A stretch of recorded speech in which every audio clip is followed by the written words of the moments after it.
खतरनाक है, लेकिन जब उनका प्रयोग एक बहू के हाथों होता है तो वो कितनी मजेदार हो जाती है, खुद देखिए। रामगढ़ गांव में सुधा रहती थी।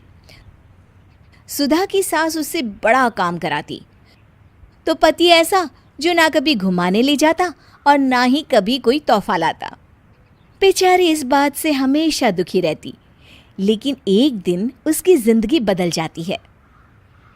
अरे सुधा, सारा दिन न जाने क्या क्या सपने देखती रहती है। जाकर कुछ बढ़िया सा खाना बना कर ले आ। सपना ना देखो तो क्या करूं, मेरे तो कर्म ही फूट गए जो ऐसे घर में शादी हो गई। इससे अच्छा तो माँ जी कोई फुल टाइम मेड ही रख लेते। ओहो, बढ़िया ही फुल टाइम मेड रखने वाली।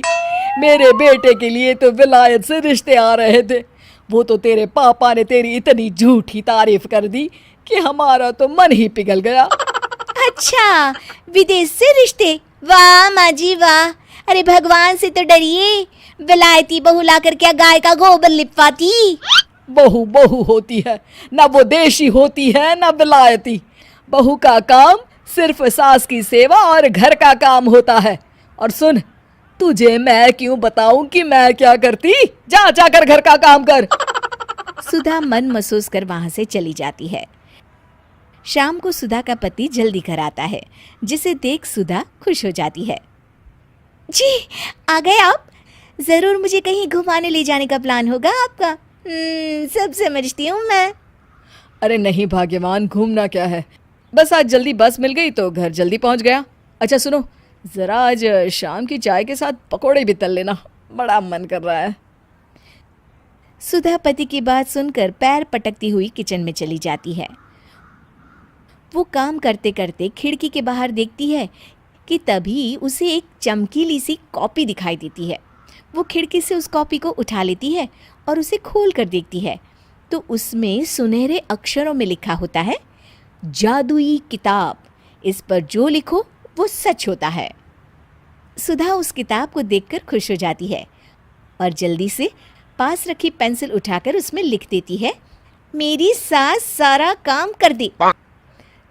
तभी उसकी सास किचन में आ जाती है और कहती है, अरे बहू, सारा दिन लगी रहती है काम में, अब जाकर आराम कर ले। मैं तेरे लिए चाय और गर्मा गर्म पकोड़े लेकर आती हूँ। सुधा ये देखकर हैरान हो जाती है और कॉपी लेकर कमरे में आ जाती है।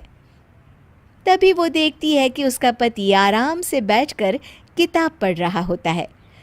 सुधा झट से कॉपी निकालकर उसमें लिखती है, मेरा पति मुझे घुमाने ले जाए। बस फिर क्या था, सुधा का पति किताब बगल में रख देता है और उससे कहता है, बहुत दिन हो गए हम कहीं घूमने नहीं गए ना, चलो कल मैं ऑफिस से छुट्टी ले लेता हूँ। सुधा ये सुनकर खुश हो जाती है कि तभी उसकी सास हाथ में चाय और पकोड़े लेकर खड़ी हो जाती है। चलो बहू, कुछ खा लो। अरे किस्मत वाले हैं हम जो हमें तू मिली, वरना मेरे बेटे की शादी कहीं तय ही नहीं हो रही थी। कोई लड़की इस घर में शादी नहीं करना चाहती थी। ले बहू, खा ले। अब तो सुधा की बल्ले बल्ले हो गई थी। सुधा की सास और पति बस उसके इशारों पर घूमते। एक दिन सुधा को सास का हार पसंद आ जाता है। वो सास से कहती है, माँ जी कितना खूबसूरत हार है, क्या ये हार आप मुझे दे देंगी? ओए होए, बढ़िया ही मुझे दे देगी? अरे तेरी माँ ने दिया है ना मुझे, जो मैं तुझे दे दूँ? मैं अपने एक भी गहने तुझे कभी नहीं दूंगी। तभी सुधा अपने कमरे में जाती है और कॉपी में लिख देती है, सास के सारे गहने मेरे हो जाए। अब क्या था, थोड़ी ही देर में सास एक संदूक लेकर उसके कमरे में आ जाती है। बहू ये ले। ये क्या है माँ जी? बेटा ये मेरे गहने हैं, अब मुझ बुढ़िया पर तो ये अच्छे नहीं लगते। तेरी तो उम्र है पहनने उड़ने की, ये ले गहने तू ही रख ले। तभी सुधा की नज़र उस हार पर पड़ती है जो सासू माँ ने पहना है। और माँ जी ये हार जो आपके गले पर है? सास हार उतारते हुए कहती है, हाँ बहू ये भी ले ले। फिर कान के टापस उतारते हुए कहती है, ये ले बेटा, तू ये भी ले ले।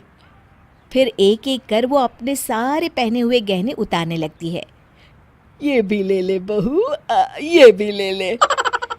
सुधा तो खुशी के मारे बौखला जाती है। हाँ हाँ, लाइए लाइए, लाइए लाइए। तभी सुधा का पति उसके पीछे आकर खड़ा हो जाता है और जोर से चिल्लाता है। अरे सुधा, क्या हुआ? क्या लाइए लाइए कर रही हो? अरे जरा कढ़ाई में तो देख लो, सारे के सारे पकोड़े जल गए। तभी सुधा की सास भी उसके सामने आ जाती है। इस लड़की से तो एक काम ठीक से नहीं होता, दिन भर सपने ही देखती रहती है। तभी सुधा को होश आता है। वो खिड़की के बाहर देखती है जहां उसे कुछ दिखाई नहीं देता। दरअसल जादुई वादुई कुछ नहीं था, वो सिर्फ एक काल्पनिक सपना था जो सुधा अपनी जिंदगी से तंग आकर देख रही।